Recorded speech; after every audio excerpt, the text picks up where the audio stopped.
Today we will be talking about the Galaxy S23 Plus versus the S23 FE. This can be confusing for a lot of people because the phones are very similar, but they do have, a few differences, and the price difference is probably, one of the biggest things here.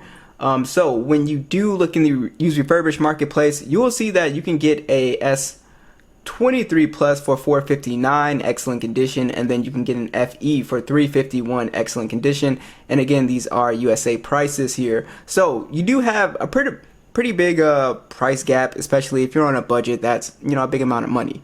So let's go ahead and get into it. So one of the first differences you'll notice is that on the S23 FE you do have a glossy back, and it can pick up fingerprints and smudges here, but it does look really nice. They both have these premium designs and feelings. They both pretty much look identical.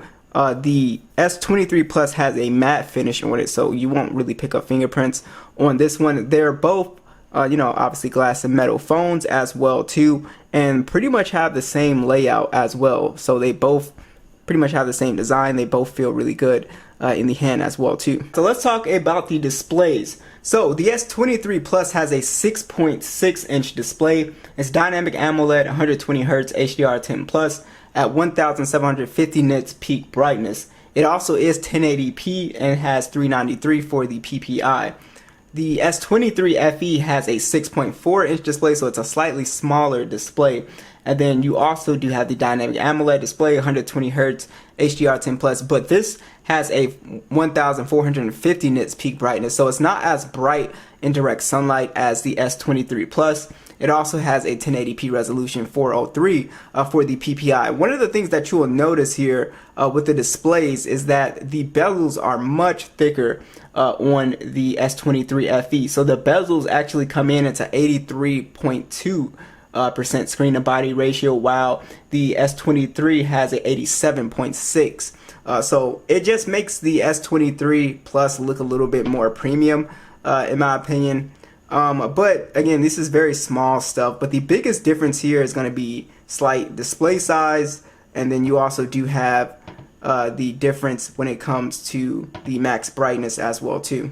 Everything else is pretty much on par. They both look pretty much the same as far as quality wise. Both of these phones are running One UI 6.1. They both have the Galaxy AI features, and they both are very smooth. They both work really well. So I do want to talk about the actual benchmarks here, so I'll go ahead and pull these up for you guys. So this is probably one of the bigger differences with these two phones. So the S23 FE, it does have the Snapdragon 8 Gen 1. The base is 128 gigs, 8 gigs of RAM. The S23 Plus, it does have the Snapdragon 8 Gen 2, 256 gigs of internal storage and 8 gigs of RAM on that base. As you can see, you do have a better single and multi-core score on the S23 Plus. And then also when you pull up 3D Mark here,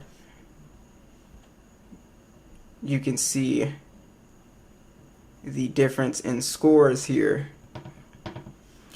So basically you can see the S23 Plus is not heating up as much, and you do have a higher frame rate as well too. Alright, so when we do get into PUBG here, of course you're gonna have better gaming settings on here. Now the S23 FE is a little bit behind right now in PUBG here. So basically we have 120 frames on the S23 Plus, but on the FE here we're only at 60 frames, so we don't even have 90 frames yet. So they could add this with an update, but for right now it's a big difference. 120 frames versus 60 frames is a huge difference, especially in shooting games. So it looks like the S23 Plus is just a little bit better optimized. But that's not to say that the S23 FE is bad at gaming. It actually is a pretty good gaming experience for the casual gamer.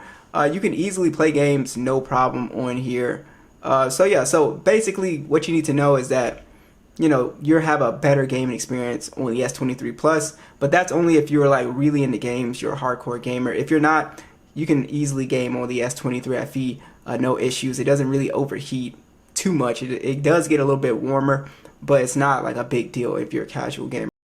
Now as far as One UI, there is pretty much zero differences with the software. You should have everything that is on the S23 Plus here. So if you go to Advanced and we look up the Advanced Intelligence, you'll see everything pretty much on here for the most part. This one should also have the slow-mo feature.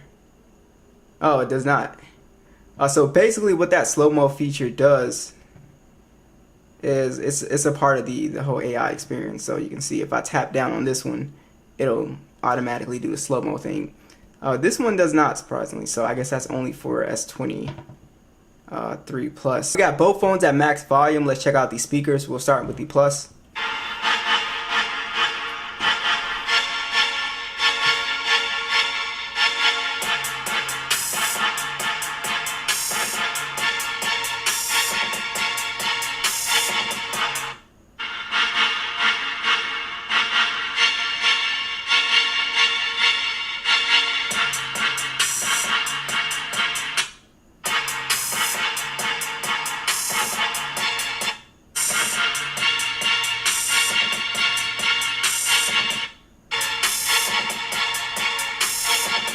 Yeah, both phones actually sound really good sound. It sounds like the S23 Plus has kind of like a more crisp sound to it.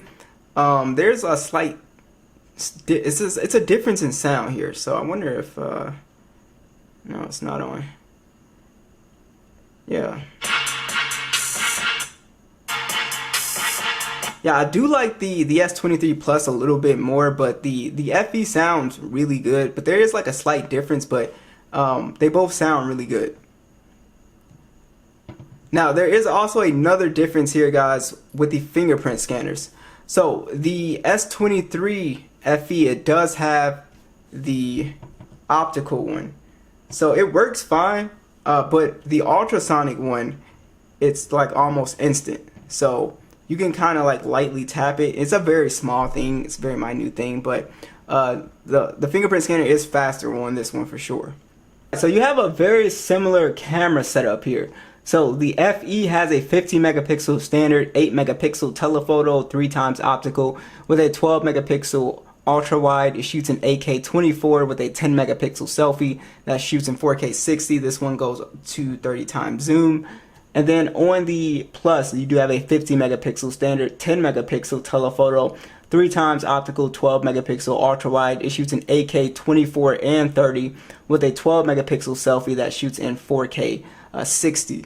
And this also does have a 30x zoom. So check out these side-by-side stills. Let me know if you see any type of difference here.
Alright, so the battery experience is actually really good on both of these phones. They both have great battery life.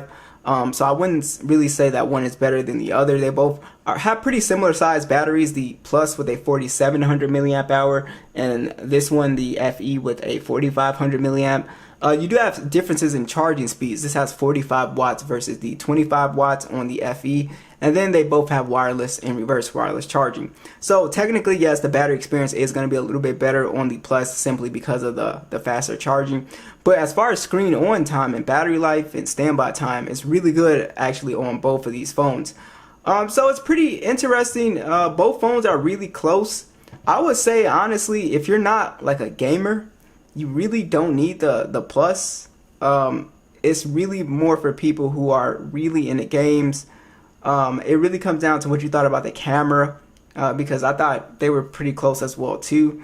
So it would have to justify you spending that extra, $150, $200 for the Plus, because both phones are very, very similar. The processor is better on the Plus for sure. They both are going to get pretty much the same amount of updates as well too, as far as software.